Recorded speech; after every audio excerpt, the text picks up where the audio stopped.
మాజీ మంత్రి వైసీపీ నాయకురాలు విడుదల రజనీకి నరసరావుపేట ఎంపీ లావు కృష్ణదేవరాయలు స్ట్రాంగ్ కౌంటర్ ఇచ్చారు. రజనీపై ఏసీబీ కేసు నమోదైన తర్వాత ఆమె ఎంపీ కృష్ణదేవరాయలుపై తీవ్ర విమర్శలు చేశారు. దీనిపై స్పందించిన ఎంపీ కృష్ణదేవరాయలు తాను బూతులు మాట్లాడనని, మాజీ మంత్రి విడుదల రజనీలా అబద్ధాలు చెప్పనన్నారు. తాను మాజీ మంత్రి రజనీ కాల్ డేటా తీసుకున్నానని ఆరోపిస్తున్నారని ఎంపీ తప్పుబట్టారు. తమ ఇళ్లలోనూ ఆడవాళ్లున్నారని, తమ వాళ్లకో న్యాయం, బయటి వారికి మరో న్యాయం ఉండదని స్పష్టం చేశారు. ఆయన 40 ఏళ్లుగా తాను విజ్ఞాన్ విద్యా సంస్థలు నడుపుతున్నామని, రాష్ట్రంలో ఏ ప్రాంతంలో కూడా తమకు భూమి కావాలని ప్రభుత్వాన్ని ఇంతవరకు అడగలేదన్నారు. అమరావతిలో అనేక విద్యా సంస్థలు భూమి కోసం దరఖాస్తు చేసుకున్నాయని, తమ వైపు నుంచి ఇప్పటి వరకు ఎలాంటి దరఖాస్తు చేయలేదని ఎంపీ శ్రీకృష్ణదేవరాయలు స్పష్టం చేశారు. 2009లో కాంగ్రెస్ ప్రభుత్వం ఉన్నప్పుడు వేలం వేస్తే మిగతా వారితో పాటు పాల్గొని అధిక ధర చెల్లించి భూమిని పొందామని, వేలానికి కేటాయింపుకు మధ్య చాలా తేడా ఉందన్నారు. ఆయన ఇదంతా ఆమెతో ఎవరు మాట్లాడించారో తనకు బాగా తెలుసన్నారు టీడీపీ ఎంపీ.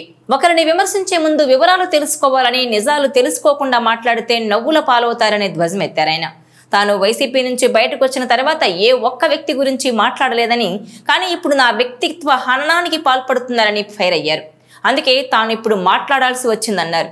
తనకు బూతులు చేత కావని, రజనీ మాదిరిగా అబద్ధాలు అస్సలు చెప్పలేనన్నారు.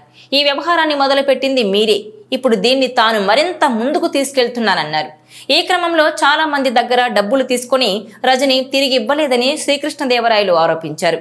ఐపీఎస్ అధికారి జాషువా సర్వీస్ 2040 వరకు ఉందని, జాషువా స్టేట్మెంట్లో లక్ష్మీ బాలాజీ స్టోన్ క్రషర్స్ కు తనకు ఎలాంటి బంధుత్వం లేదని స్పష్టం చేశారన్నారు.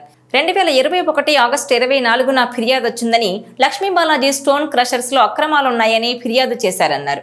బాలినేని శ్రీనివాసరెడ్డి దగ్గరకు రజనీ రిపోర్టర్ను తీసుకువెళ్లారని, ఐపీఎస్ ఆఫీసర్ పి జాషువాను బెదిరించి ఒత్తిడి తీసుకొచ్చారని, దీంతో జాషువా ఈ అంశాన్ని మైన్స్ అధికారులకు వివరించారన్నారు.